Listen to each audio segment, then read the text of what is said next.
Prepare the best rooms. My mother, brother, sister, and their children are moving into your apartment, the one your parents gave you.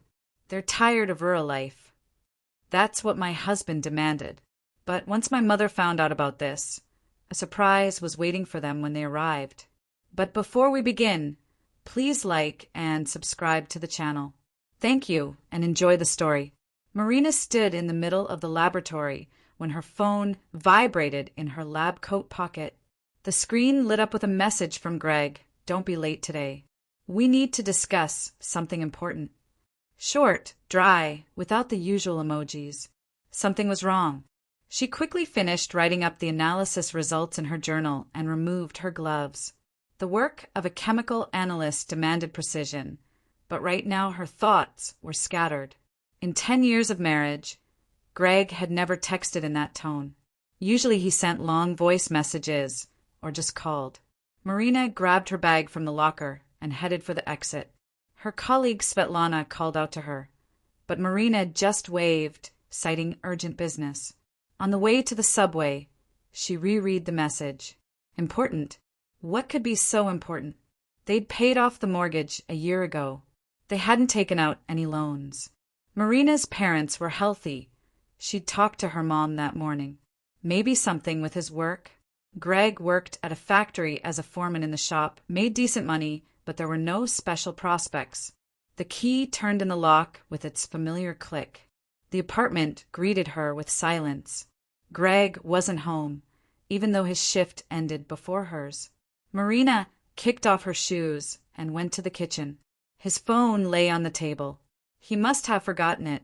She picked up the device to take it to the bedroom when the screen flashed with an incoming message. The text was visible without unlocking. Greg, honey, have you explained everything to that wife of yours yet? We can't wait any longer. Soon we'll be moving in with you, finally escaping this rural life. Love, Mom. Marina's heart seemed to fall somewhere down. Moving in with them. She reread the message 3 times. There had been no discussions of such a move between them. None at all. Ever. Her fingers reached for the screen on their own. Marina knew the unlock code. Greg never hid his phone. She opened the messenger and scrolled through the correspondence with her mother-in-law. What she saw made her sink into a chair. Mom, everything will be fine. I'll work it out with Marina. The apartment is big. There's room for everyone. Son, what if she doesn't agree? Steve already lost his job. Vicky's husband left. The kids have no supervision. We really have nowhere to go. Don't worry, Mom. It's my apartment too. I'm registered here. Marina will understand. The main thing is to insist. Women like it when a man stands firm.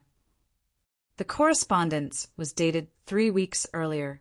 Marina scrolled further. Her mother-in-law had sent a list of things they would bring. Greg's brother Steve wrote about which room he wanted to occupy. Sister Vicky was asking if there was a good school nearby for the children. They were all discussing the move into Marina's apartment as if it were already a done deal, as if her opinion didn't matter at all. 3 weeks of planning behind her back. 3 weeks of lies. The front door slammed. Greg came in with grocery bags. Seeing his wife with his phone in her hands, he stopped. Marina silently held out the device with the open correspondence. Greg's face changed. First surprise, then irritation. You were snooping through my phone. It was lying on the table. A message came from your mother. And that gives you the right to read my personal correspondence. Marina stood up from the chair. Inside, everything was boiling, but her voice remained steady. Greg, your mother is writing about moving in here. Your brother and sister are discussing who will live in which room. This is my apartment. When were you planning to ask me? I was just about to talk to you about it today. They really are in a difficult situation. Steve is unemployed. Vicky is getting divorced. Mom is struggling alone in the countryside. Their family, Marina. My family. And who am I? You're my wife, but they're also family. Can't you have some compassion? Marina leaned against the counter. Her head was spinning from the audacity of what was happening. Having compassion is one thing, and everyone moving in here all at once is completely different. Do you even realize? Your mother, brother, sister, 2 children. That's 5 people, Greg, in a 3-bedroom apartment. So what? We'll squeeze in. People live in worse conditions. We'll squeeze in. Do you understand what you're saying? Where will we all fit? We'll figure it out. The main thing is to help family. Marina closed her eyes, counting to 10. She didn't want to fight, but the situation was getting out of control. Greg, let's be calm about this. I'm not against helping. I can give Steve money for starters until he finds work. I'll help Vicky too if needed. But moving in here. They have plenty of money now, Greg muttered and stopped short. What did you say? He ran his hand over his face. Forget it. No, explain. Where do they have money from? Greg was silent, turning toward the window. Marina came closer, demanding an answer with her gaze. I helped them, lent them money for the move. Where did you get that kind of money? We've been saving everything for a car. Not from that money. I took out a loan. The words hung in the air. Marina couldn't believe her ears. A loan? What loan? A personal loan. $15,000. Mom said they needed to sell some things in the countryside, move properly. I couldn't refuse. Marina grabbed the back of the chair. $15,000. A loan she knew nothing about. You took out a $15,000 loan and didn't tell me? I wanted to tell you, but you would have started objecting. Of course I would have objected. That's crazy money. Who's going to pay it back? I will. It's my family, my responsibility. And I'm not family, apparently. And this apartment isn't family to you either. Greg spread his hands with the look of someone who wasn't being understood. What does the apartment have to do with it? I just had to help family. That's all. Marina realized the conversation had reached a dead end. She grabbed her phone and bag, heading for the exit. Greg called out to her, but she didn't look back. Outside it was a cool May evening. Marina automatically headed toward the park 2 blocks from home. Her thoughts were tangled. $15,000 in loans. The move of Greg's entire family. And most importantly, it was all decided without her participation, as if she weren't a wife but just a roommate. Her phone vibrated, a message from her friend, Oksana. How are things? We haven't talked in a while. Marina typed a quick response. Not great. I'll tell you later, but didn't send it. She didn't want to talk to anyone right now. She sat down on a bench and tried to collect her thoughts. The apartment had been a gift from her parents for the wedding. Her father had said a strange phrase then. Honey, we'll arrange everything so you won't have any problems. Marina hadn't paid much attention to it. It seemed like it was about taxes or some other bureaucracy. Maybe it was worth calling her father and clarifying exactly how the apartment was registered. But it was already late, almost 10 p.m. Her parents went to bed early. Marina returned home an hour later. Greg was sitting on the couch with his laptop. When she appeared, he didn't even look up. Calm down. Greg, we need to discuss this. Discuss it properly. There's nothing to discuss. The decision is made. They're coming. Period. The decision is made by whom? You. Me, Mom. Steve, Vicky. Everyone except you, since you're so heartless. Marina clenched her fists. The blow was low but accurate. Heartless. I'm heartless. Greg, this is my apartment. My parents gave it to me. To us. We're husband and wife. Everything is shared. No, not everything. Greg snorted mockingly. Oh, yeah, of course. Your rich parents gave you an apartment, and I'm just an accessory. What does that have to do with anything? My parents aren't rich. Dad worked 2 jobs his whole life to save up, and they gave the apartment to me because I'm their daughter. So I'm just a tenant here. Lived in your precious apartment for 10 years but have no rights. You have rights, but not the right to move anyone in here without my consent. Anyone. Greg's voice broke into a shout. This is my mother, my brother and sister, my niece and nephew. They're not just anyone to me. Marina turned and went to the bedroom. There was no point arguing further. She locked the door with a key and lay down on the bed without undressing. Sleep wouldn't come. Before her eyes was the correspondence from Greg's phone. That self-confidence with which they discussed her apartment, her life. In the morning, Marina woke up to a phone call. An unknown number. She pressed the green button. Good afternoon, Ms. Marina Thompson. This is Progress Bank. We're calling about your spouse Greg Baker's loan. I'm listening. The thing is, you and your spouse have a joint account, and the monthly payment will be automatically withdrawn from it. Are you aware of the loan obligations? A joint account. Marina's payroll card had been linked to this account a year ago for convenience, so the loan would be paid back from their shared money. From her money, too. Yes, I'm aware. Thank you for the information. After hanging up, Marina opened the banking app. Sure enough, a $15,000 loan taken out 5 days ago. Monthly payment $590 for 3 years. Greg hadn't even thought to warn her that the money would be withdrawn from their joint account. So not just a loan, but payments at his expense. Or rather, at their expense. At her expense, too. Marina got dressed and left the bedroom.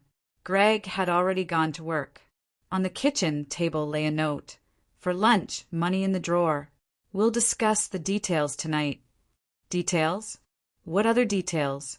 All day at work, Marina was in a fog.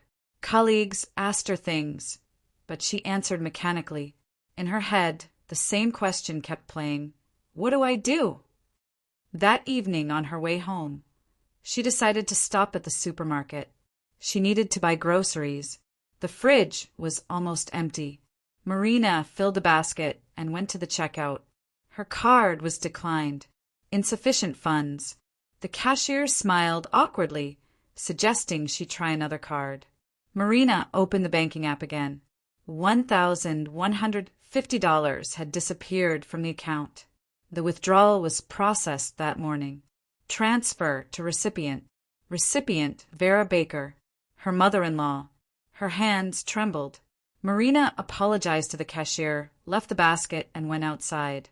Greg had transferred another $1,150 to his mother from their joint account without asking, just took it and transferred it. She came home angry and hungry. Entering the apartment, Marina heard strange sounds from the far room, the one they used as a storage room. Banging, thumping, male voices. She froze in the hallway. The voices were unfamiliar. Marina carefully approached the half-open door and looked inside. 2 workers in coveralls were operating in the room. They were removing old wallpaper from the walls. In the middle of the room stood a stepladder. Tools lay on the floor. And most importantly, all of Marina's things that had been stored here were piled in a heap in the corner. Boxes of books, an old suitcase, winter clothes. Everything in disarray on the floor. Wait, what are you doing? The workers turned around. One of them, a man of about 40 with a mustache, shrugged. We were told to prepare the room. Strip the wallpaper, level the walls. Customer is Greg Baker. I didn't give permission for any renovation. We're working under contract, ma'am. Look here. He held out a paper. Marina snatched the sheet. Contract for cosmetic renovation of 1 room. Greg's signature. Date 2 days ago. Stop the work. Immediately. The workers exchanged glances. We already got paid. Advance. We need to finish the job. I said stop. The mustachioed man scratched his head. Maybe you sort it out with the customer? We'll take a smoke break. They left the room, leaving Marina amid the destruction. She crouched down by her things. Books had been dumped out of boxes, some torn. Her grandmother's favorite blanket, a gift for her 18th birthday, lay in dust and dirt. Marina took out her phone and dialed Greg's number. Short rings, then his irritated voice. Marina, I'm at work. What happened? What happened? We have workers in the apartment. They're renovating the storage room. My things are thrown on the floor. Oh, yeah, forgot to warn you. I'm preparing the room for Mom. She's elderly. She needs a separate space. You hired workers and started renovation without my knowledge. Marina, don't throw a fit. It's just renovation. Big deal. Big deal? Greg, do you even understand what you're doing? This is my apartment. Here we go again. He sighed theatrically. Your apartment, your money, your life. And who am I? Nobody. You're my husband, but you're not the owner. You can't just do renovation without my consent. I can. Already did. Workers are paid. Contract signed. They'll finish by the weekend. By the weekend? Greg, when are they arriving? Pause. Too long a pause. Greg. Monday. Maybe Sunday evening. I don't know exactly. Marina felt the ground disappearing from under her feet. Monday. That's in 4 days. Have you lost your mind? No, you've lost your mind. Greg yelled into the phone. My family needs help, and you only think about yourself. Selfish. He hung up. Marina stood in the middle of the destroyed room, gripping the phone so hard her knuckles turned white. The workers returned after their break. The mustachioed man coughed guiltily. So, do we continue? Marina nodded silently and left the room. She couldn't stop them. Contract signed. Money received. Greg had thought everything through. He'd been acting behind her back, methodically and cold-bloodedly. She gathered things from the pile on the floor, carefully folded them in a box, and moved them to the bedroom. The books were ruined, the blanket would need washing. Small things, of course, compared to what was happening, but these small things were part of her life, her memory. And Greg had just thrown them out like garbage. That evening, her husband came home late. Marina sat in the kitchen with a cup of cold tea. Greg walked past without even greeting her, opened the fridge. Nothing to eat. The card was declined at the store. No money in the account. Oh yeah, transferred a bit to Mom. She needs it for travel. $1,150 is a bit. Marina, they need to get here. Tickets, packing things. At my expense. At our expense. We're family. A family where one decides and the other just pays. Greg slammed the fridge door irritably. Stop it. I'm tired of your complaints. You think it's easy for me? Mom's alone in the countryside. Steve has no job. Vicky's got kids to take care of. And you only think about your own comfort. I'm thinking about my apartment, my money. About how nobody asks me about anything. Your apartment, your money. Makes me sick to hear it. We've been together 10 years, and you still divide everything into yours and mine. Marina stood up from the table. Fine. Then tell me honestly, when are they arriving? Greg hesitated, but then blurted out, in 4 days. Maybe 3. They're already selling everything there, packing. In 4 days. And you were going to tell me when? The day before. I'm telling you now. Marina went to the bedroom and locked the door. Her hands were shaking. She needed to call her father, urgently, right now. But first, she opened her laptop and went to her email.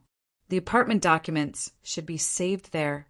Her father had once sent them to her just in case. Marina found the email from 10 years ago.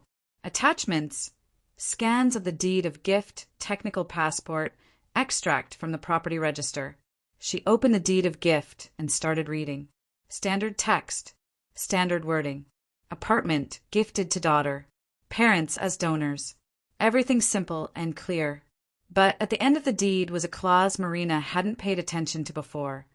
The right to use and dispose of the real estate property belongs exclusively to the donee. Spouse's consent for transactions with the property is not required according to the prenuptial agreement dated.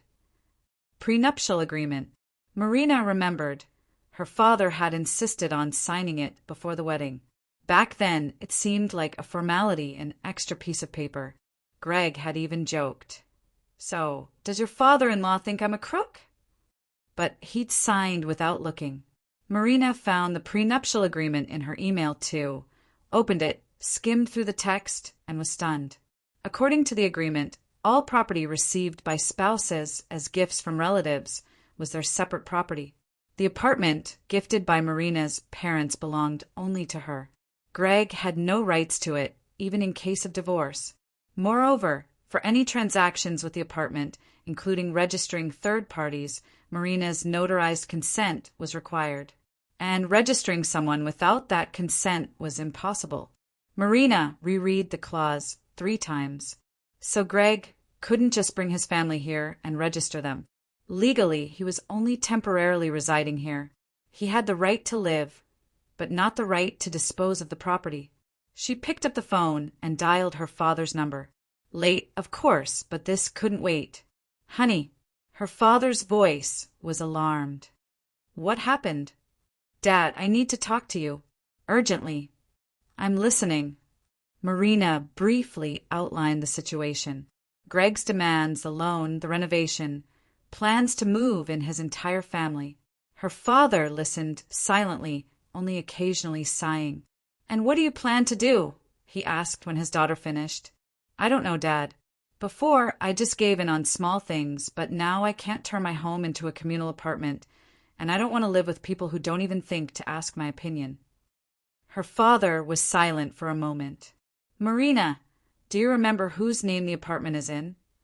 "Mine, of course. It's your and Mom's gift." "Not exactly, dear. Remember, we talked about a prenuptial agreement." "Vaguely. You said something about security." "Exactly. The apartment was registered under a deed of gift exclusively to you. The prenuptial agreement excludes Greg's rights to this property. He cannot dispose of the apartment." Marina felt a spark of hope ignite inside. "So Greg can't just move his relatives in here?" "He can't. Moreover, according to the prenuptial agreement, the apartment is intended exclusively for your residence. Registering third parties without your notarized consent is impossible." "But his relatives aren't third parties." "From a legal standpoint, they are. Listen to me carefully."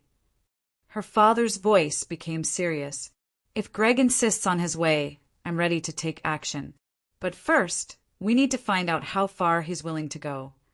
"What do you mean?" "Tell your husband you contacted a lawyer, that you found out about your rights to the apartment. Let's see his reaction." "Dad, he'll go crazy." "Let him. It's important to understand what he'll choose, family or his ambitions." After talking with her father, Marina felt more confident. So the apartment really did belong only to her. Greg had no right to dispose of it, and moving in relatives without her consent was impossible. In the morning, Marina got up earlier than her husband, got dressed, and waited for him to wake up in the kitchen. Greg came out sleepy, stretched. "Good morning, Greg. We need to talk seriously. I contacted a lawyer and found out about my rights to the apartment." He froze with a cup in his hand. "What lawyer?" "A regular one. I wanted to know if I can prohibit third parties from moving in. Turns out I can. The apartment belongs only to me under the deed of gift. The prenuptial agreement confirms this." Greg's face reddened. "Are you trying to kick me out?" "No, but I won't let your relatives in either. That's my right." Greg threw the cup in the sink so hard something cracked. "Got it. So it's war." He grabbed his jacket and flew out of the apartment, slamming the door. Marina stood in the kitchen, understanding it had begun. All day at work, she tried to concentrate on the analyses, but her thoughts kept returning to the morning conversation. Greg didn't call, didn't write. The silence was heavy and ominous. That evening, Marina was returning home by her usual route. Near the entrance, a neighbor from the third floor called out to her. Zinaida Petrovna, an elderly woman who always knew all the building's news. "Marina, wait." "Hello, Zinaida Petrovna." "Listen, I wanted to warn you. You're doing renovation, right? Yes, my husband hired workers without my knowledge. The neighbor shook her head. Well, I'm not talking about the workers. I'm talking about those people who came 3 days ago, when you were at work. Marina tensed. What people? Well, your Greg came with some company. An elderly woman, a young man. Another woman with 2 children. He was showing them around the apartment. I was just walking by. Your door was open. I heard them discussing. I'll live here and you've their kids here. I thought you knew. Blood rushed to her head. 3 days ago, when Marina was at work, Greg had brought his entire family and shown them the apartment. They were choosing rooms, dividing up the space in her home, behind her back. Zinaida Petrovna, are you sure? Absolutely. I even thought guests, probably. But they were talking as if they were already moving in. Like, we'll put a wardrobe here, TV there. I don't meddle in other people's business. But since you didn't know. Marina thanked the neighbor and went up to the apartment on shaky legs. So Greg hadn't just been planning. He'd already shown them everything. Brought them, let them look and choose, gave them a tour of her home as if it were his property. When her husband came home late that evening, Marina was sitting in the living room with the lights off. He came in, flipped the switch, saw his wife. Why are you sitting in the dark? 3 days ago, you showed your relatives around the apartment. Pause. How do you know? Doesn't matter. What matters is that you did it in secret. They were choosing rooms, Greg. In my apartment, deciding where everyone would live. He shrugged. So what? They needed to see where they're going. You brought strangers into my home without my permission. Not strangers. Mine. Marina stood up. That's it. Tomorrow I'm changing the locks. Don't you dare. This is my home too. No, this is my home. And I have the right to decide who's here. Greg stepped toward her, but Marina didn't back down. She looked him straight in the eyes, and he was the first to look away. Turning around, her husband went into the study and slammed the door. The next day, Marina stopped by an electronics store and bought a small camera with audio recording, the kind you can hide on a bookshelf. The salesman explained how to set up remote access through a phone app. At home, Marina waited until Greg left for work and installed the camera in the living room behind a row of books. The viewing angle captured the couch and part of the kitchen. That's where Greg usually talked on the phone. That evening, sitting at work, Marina opened the app. Greg came home earlier than usual, went to the kitchen, took out his phone, and dialed a number. Marina turned the recording volume to maximum. Her husband's voice came through clearly. Mom, hi. Yeah, everything's fine. She's freaking out, of course, but it doesn't matter. Don't worry, Mom. She'll agree. Where is she going to go? She can't kick me out. And I'll let you in. She'll put up with it. Main thing, come as planned. Yeah, Monday everything will be ready. I already did the room. Workers are finishing up. What? No, she's not against it. She's just showing her character. Women are like that, they need attention. Okay, Mom, love you. See you soon. Marina turned off the recording. Her hands were shaking. She'll agree. Where's she going to go? She'll put up with it. As if talking about a stubborn horse that needed breaking in. Not about a wife, not about a person. She saved the recording to the cloud, just in case. This conversation was proof that Greg was acting consciously, ignoring her opinion. The next day at work, something happened that Marina completely didn't expect. In the morning, her department head Victor called her in. His face was grim. Miss Thompson, we have a problem. Yesterday evening, a sample disappeared from the laboratory, the one you've been working on for the last 2 weeks. Disappeared? How? It's gone. The log shows you were the last one to access it. The security cameras caught you leaving the lab with a container in your hands. Marina was stunned. That's impossible. I didn't take the sample. I just recorded the results and left it in the fridge, as required. The cameras show otherwise. Look. Victor turned the monitor toward her. On the screen was a black and white recording. Marina leaving the laboratory. She really did have a container in her hands. She walked to the exit and disappeared through the door. But I didn't take it. This is some kind of mistake. The camera doesn't lie. Ms. Thompson, this is a serious violation. The sample is worth a lot of money. The client is furious. Victor, I swear I didn't take it. Check the recording more carefully. The supervisor sighed. We already checked. An investigation has been launched. For now, you're suspended from working with materials. You can do paperwork.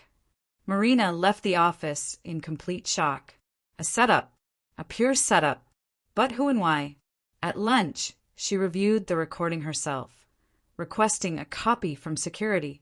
She watched it once, twice, 3 times. Something was wrong. Marina in the video moved strangely, too jerkily, unnaturally, as if the recording had been spliced. She sent the clip to a programmer friend with a request to check for editing. The answer came in 2 hours, recording spliced from several fragments. Here are the seams. The programmer highlighted the areas where there were joins, so the video was fake.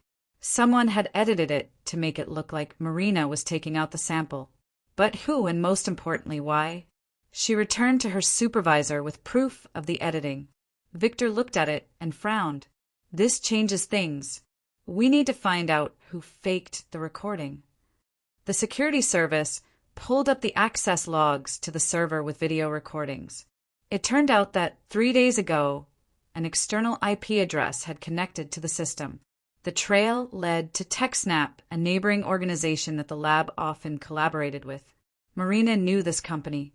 Steve, Greg's brother, worked there. Steve Baker, system administrator.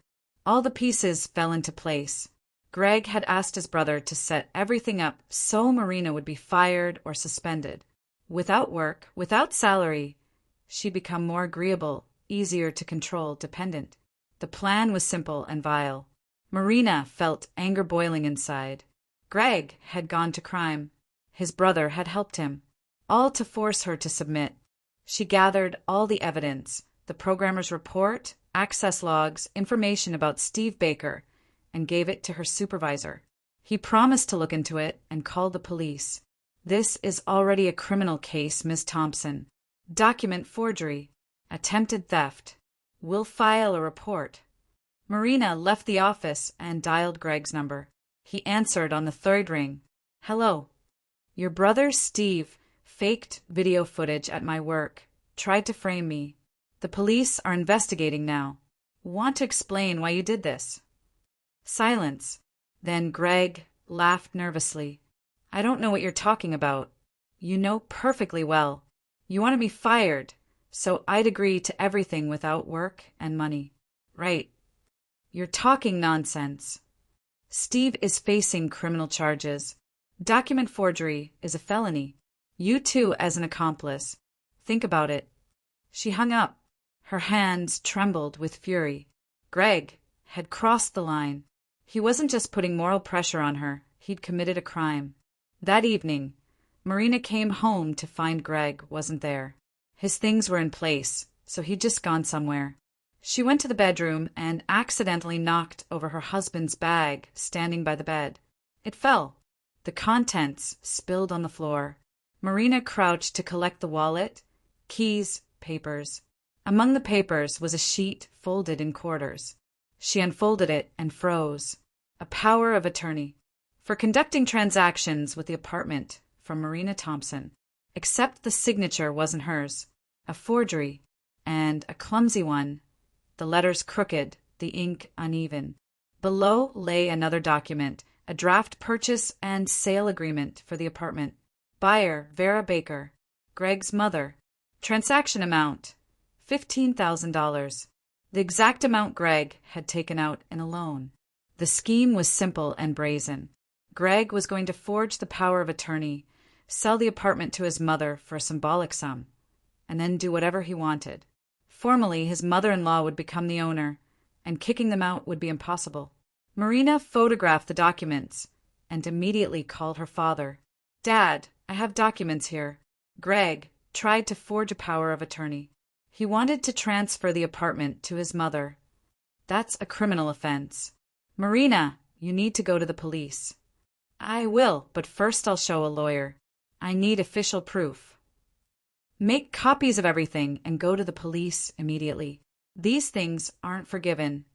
Marina made copies, photographed the originals from all sides, uploaded them to the cloud, then put the documents back in Greg's bag as if nothing had happened. In the morning, she went not to work, but to a lawyer, the same one her father had recommended. An elderly man in glasses carefully studied the photo of the documents. This is fraud on a large scale. Document forgery. Attempted property theft. Your husband is facing real prison time. You must file a police report. I will, but first tell me, could he have actually pulled this off? The lawyer shook his head. No, an expert would have caught the forged signature instantly. Plus, a notary requires personal presence when issuing a power of attorney. This would have been a failed scam, but an attempt is an attempt. That's already a criminal offense. Marina thanked the lawyer and went outside. So Greg had been ready to commit a crime. For what? To move his family in here? Or just to prove he was in charge, the boss? Her phone rang. Unknown number with her mother-in-law's area code. Hello. Marina, this is Vera, Greg's mother. The voice was commanding, demanding. I'm listening. Listen to me carefully. We've already packed with the kids. Tickets are bought. We're arriving the day after tomorrow. Prepare rooms for us. We've already packed our things. You're obligated to take us in. We're family. Marina stopped in the middle of the street. Her mother-in-law's audacity knew no bounds. Vera, I don't owe you anything. What do you mean you don't owe us anything? You're my son's wife. We're his family. Greg's family, but not mine. And you won't be moving into my apartment. How dare you? Greg said everything's ready. The room's renovated. Greg has no right to say anything. The apartment is mine, and I forbid you to come here. Her mother-in-law choked with indignation. You're shameless, heartless. We're family, we need help. Help yourselves. Rent an apartment, find work. But not at my expense. I'll complain to Greg. He'll teach you a lesson. Say hello for me. Marina hung up and blocked the number. Her whole body shook with anger. They didn't even ask, they demanded. Considered her obligated, duty-bound, subservient. That evening at home, Marina waited for her husband. He came late, tired and angry. She sat across from him at the kitchen table. Greg, we need to talk seriously. Again, I'm tired. Last time, I'm offering you a choice. Either your relatives rent an apartment separately. I'm even willing to help with money for the first month. Or we get divorced. Greg laughed. Divorce? Can you even do that? I can. And the apartment stays mine. And all property under the prenuptial agreement, too. I don't give a damn about your agreement. My family is coming and will live here. It's decided. No, Greg, they won't. He jumped up from his chair. They will. They're mine, and they'll live here in this apartment, and you won't do anything about it. I will. I'll call the police if I have to. File a report for illegal entry. I have every right. Greg grabbed his jacket. You know what? Do whatever you want. They're coming the day after tomorrow anyway, and you'll see for yourself. He rushed out of the apartment, slamming the door so hard the windows rattled. Marina sat in the kitchen. Inside, everything went cold. So he wouldn't back down, would go all the way. She picked up the phone and dialed her mother. Catherine answered after the first ring. Honey, how are things? Mom, I need your help. Tell me. Marina told her everything. From the correspondence on the phone to today's conversation with Greg. Her mother listened silently, only occasionally sighing. And when are they arriving? She asked when Marina finished. The day after tomorrow, morning or afternoon. Good. I'll be there. Her mother's voice was cold and calm. Marina had heard her voice like that only once, when she was bullied by classmates in school, and her mom came to sort things out with the teachers. Back then, the bullies were apologizing within a day. "Mom, what are you planning?" "Don't worry. I'll just meet the guests properly. Get ready for tomorrow, honey, and hang in there. Everything will be fine." Marina hung up. A strange feeling arose inside, a mixture of anxiety and relief. Her mother would come, and Greg's relatives would definitely be in for it. She went to bed, but sleep wouldn't come. Tomorrow would be the day that would either change everything or end everything. The morning was gray and rainy. Marina woke before the alarm, though she'd slept poorly. Greg was already running around the apartment, moving things, fussing. She heard him talking to himself, checking the renovated room, moving furniture. Marina got up, washed, and dressed in ordinary home clothes. No hurry, no panic. Inside was a strange calm, the kind that comes before a storm when the decision is already made and there's no turning back. Greg burst into the bedroom, his face flushed with excitement. "Why are you still sleeping? Get up. We need to prepare everything. They'll be here soon." Marina buttoned her cardigan and looked at her husband. "I'm not preparing anything." "What do you mean you're not?" "Marina, stop it. They're on the road." "Mom, Steve, Vicky with the kids. At least make tea." "No."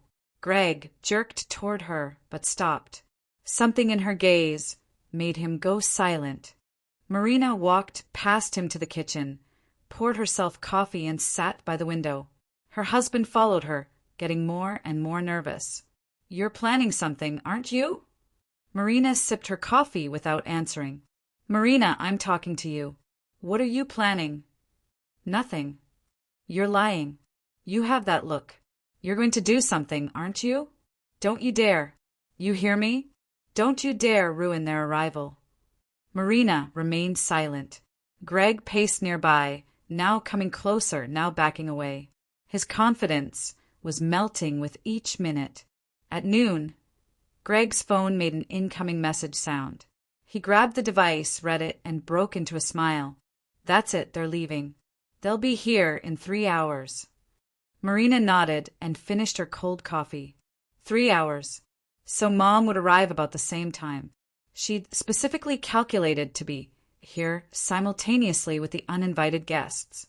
Greg rushed around the apartment, checking every detail. Wiped dust in Mom's room. Straightened the bedspread he'd put on the day before. Looked in the fridge, empty. But he apparently decided it didn't matter. Marina went to the bedroom and took out a small gym bag from the closet. Started packing the essentials: apartment documents, passport, bank cards, flash drive with camera recordings, photos of forged power of attorney. Added a change of underwear and phone charger. Greg looked into the room, saw the bag, and smirked. "Where are you going?" "Running away." "No, just preparing." "Preparing for what?" Marina zipped the bag and put it by the door. "You'll see." Her husband frowned, but didn't ask further. Apparently decided his wife was just freaking out and planning to leave for her parents. Marina didn't dissuade him. Let him think what he wants. Time dragged painfully slowly. Greg checked his phone every 5 minutes, looked out the window, listened to sounds from the entrance. Marina sat in the living room with a book, but couldn't read. The letters blurred, lines swam. Her thoughts were occupied with what would happen in an hour, in half an hour, in 10 minutes. Finally, when the clock hands showed 2:45, Greg got another message, read it, and turned pale. "They're already entering the city. They'll be here soon." Marina closed the book and put it on the table, stood up, straightened her shoulders. Greg looked at her with some incomprehensible expression, a mixture of triumph and anxiety. Another 10 minutes passed. Greg was already standing by the window, looking out at the street. Marina stayed in the living room, listening to her heart pounding wildly. Suddenly, her husband turned and burst into the room. Face red, eyes burning. "That's it, enough," he yelled. "Prepare the best rooms. My mother, brother, sister, and their children are moving into your apartment, the one your parents gave you. They're tired of rural life. Marina looked at him calmly, almost detachedly. No. What do you mean, no? They're already on the way. Do you hear? They're coming here. They'll be here any minute. Then let them turn around or find a hotel. Greg grabbed a vase from the table, the new one he'd bought to replace the broken one, and hurled it at the wall. Shards flew across the floor. One nearly hit Marina. You've worn me out. You hear? Worn me out. They'll live here, and you won't do anything about it. Marina took her phone out of her pocket and looked at the screen. By the way, Mom already knows about this. Greg froze. The color drained from his face. Your mother. And what? You'll see soon. He opened his mouth to say something, but at that moment there was a ring at the door. Sharp, insistent. Greg rushed to the door, shouting as he went, They're here! Mom! Steve! He flung open the door and froze on the threshold. On the landing stood Catherine, Marina's mother. She wore a strict dark gray suit, hair pulled back in a low bun, not a trace of a smile on her face. Next to her stood two men in black jackets. One held a folder of documents. The other stood a bit farther back, watching attentively. Greg stepped back. Catherine, what are you doing here? Marina's mother gave him a cold look and stepped inside the apartment without asking permission. The men followed her. Greg backed into the hallway, completely confused. And where's your family? Catherine asked in an icy tone. They haven't arrived yet. They're on the way.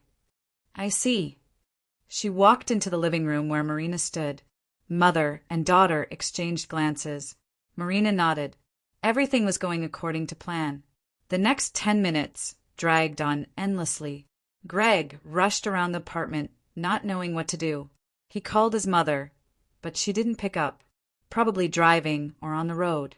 Catherine stood by the window, looking out at the street. The two men positioned themselves in the hallway, blocking the exit. Finally, loud voices were heard downstairs. The entrance door slammed. Footsteps on the stairs. Children's laughter. Someone's exclamations. Finally, city life! Greg, help bring in the things. It was her mother-in-law, Vera's voice. Loud, confident, full of expectation. Greg rushed out of the apartment onto the landing. Marina heard him fussily greeting them, helping bring in suitcases. The voices got closer. Catherine turned to the door, face stony, eyes cold. Marina stood next to her mother. The men in black straightened up. Into the hallway tumbled Vera, a plump woman of about 60 in a bright jacket with a huge bag over her shoulder. Behind her, Greg's brother Steve dragged 2 suitcases. Following was Sister Vicky with 2 children aged about 8 and 10. All cheerful, animated, talking loudly. Vera took a step forward and froze. Her gaze met Catherine standing in the passage. The 2 men in black, Marina behind her mother. What's all this? Vera squeezed out. Catherine took a step forward. Her voice sounded calm, but each word was like a blow. Hello, I'm Catherine Thompson, mother of the owner of this apartment. Turn around and leave immediately. Vera was stunned. Then her face flushed with color. What is this? We came to see our son. This is his home. His home. Catherine repeated with an icy smile. Very interesting. She pulled folded documents from her jacket's inner pocket and handed them to one of the men. He unfolded the papers and began reading aloud in an official tone. Deed of gift dated, donee, Marina Thompson. Donor, Catherine Thompson. Apartment transferred to personal ownership without right of spouse's claims. According to prenuptial agreement. Catherine took the documents back and looked at the stunned mother-in-law. This apartment belongs exclusively to my daughter, received under deed of gift. The prenuptial agreement excludes any claims from the spouse. Your son is legally a guest here, and you are uninvited trespassers. Steve, Greg's brother, stepped forward. What difference does it make? We're already here, brought our things. We can't live on the street now. Catherine turned to him. Her gaze was so cold that Steve involuntarily stepped back. Then take your things and get out. You have 5 minutes before I call the police for illegal entry. Vicky, Greg's sister, sobbed and pulled the children to her. How dare you? Greg, say something to her. Everyone turned to Greg. He stood by the wall, pale, confused. His mouth opened and closed, but not a sound came out. Catherine took another step forward, slow, measured. Vera instinctively backed away, pulling the children and Vicky with her. Now listen to me carefully. Catherine's voice was quiet, but every word was clearly audible. My daughter is not your servant. This apartment is not your crash pad. And if you think you can just show up and take over someone else's home, you're mistaken. She paused, letting the words sink in, then continued, and her voice became harder like steel. Take your rags and get out of this apartment, out of this building, out of our lives, and never dare to bother my daughter with your audacious demands again. Vera tried to gather her courage. We're not leaving. We have nowhere to go. Greg promised. He's my son. He has obligations. Catherine raised her hand, stopping her. Get out immediately, or I'm calling the police right now, and you'll be explaining yourselves at the station for attempted illegal entry, for threats, for everything you've done here. One of the men in black took out his phone, demonstratively showing readiness to dial. Vera looked at her son. Greg, are you with us or with her? Greg stood with his back against the wall. His eyes darted between his mother and Marina, between family and his wife. He opened his mouth, trying to say something, but the words wouldn't come. Greg, his mother screamed. Say something to them immediately. Mom, Greg croaked. Mom, let's go. We're not welcome here. What do you mean, let's go? Where? We sold everything, spent money on tickets. You promised. Let's go, Mom, please. Vera looked at her son with an expression as if he'd betrayed everything sacred. Then she abruptly turned, grabbed her bag. Steve, Vicky, kids, pack up. Immediately. We're leaving. But Mom, Vicky began. Quiet. Get your things. They bustled about, grabbing suitcases and bags. The children cried from fear, from not understanding. Vicky tried to comfort them while dragging luggage to the door. Greg also moved toward the exit, but Marina called out to him. Keys. He turned around. His face was haggard, eyes red. What? The apartment keys. Leave them here. Greg pulled the keychain from his pocket and threw it on the floor. The keys clanked against the hardwood. He silently turned and walked out after his family. Catherine watched them go. When the last sounds faded on the stairs, she said quietly but distinctly, The right choice. You deserve each other. The door slammed with a heavy, dull sound. Silence hung in the apartment. Marina stood in the middle of the hallway, staring at the closed door. Inside was emptiness. No joy, no relief, only exhaustion. Catherine put her arm around her daughter's shoulders. It's over, honey. It's all over. Marina leaned against her mother. Only now did it hit her he was gone. Greg chose his mother, brother, sister, chose their audacious demands over his wife. And now he was no longer in her life. The two men in black collected their things. Catherine, we're going. If you need anything, call. Thank you, Victor. Thank you, Alex. You really helped. They left, leaving mother and daughter alone. Catherine led her daughter to the kitchen, sat her at the table, put the kettle on. Drink. You need to calm down. Marina wrapped her hands around the cup. Hot, burning, but it helped bring her back to reality. Mom, what happens now? Now you'll file for divorce, submit the papers. It'll all go quickly. He has no rights to the apartment. You have almost no joint property. The court will be on your side. And him? Catherine sighed. He'll go to his mother in the countryside, or they'll find housing somewhere. That's no longer your concern. Marina nodded. Logical. Right. But inside it still hurt. 10 years of life, plans, hopes. Everything collapsed in a few days. 2 weeks passed. Hard, exhausting weeks. Marina filed for divorce. Greg didn't object, didn't even show up for the first hearing. He sent his consent by mail. He was now living with his mother in the countryside. Marina learned this by chance from an acquaintance. The apartment remained hers. Of course, the court didn't even consider the question. The prenuptial agreement was ironclad. Greg got nothing. Left with what he came with, empty hands and resentment. But then something else began. Gossip. Dirty, vile gossip. Vera, with Vicky and Steve, spread rumors throughout the countryside and even in the city where they had acquaintances. Marina was called heartless, cruel, for throwing her husband's family out on the street. Catherine was called a domineering witch who destroyed her daughter's marriage.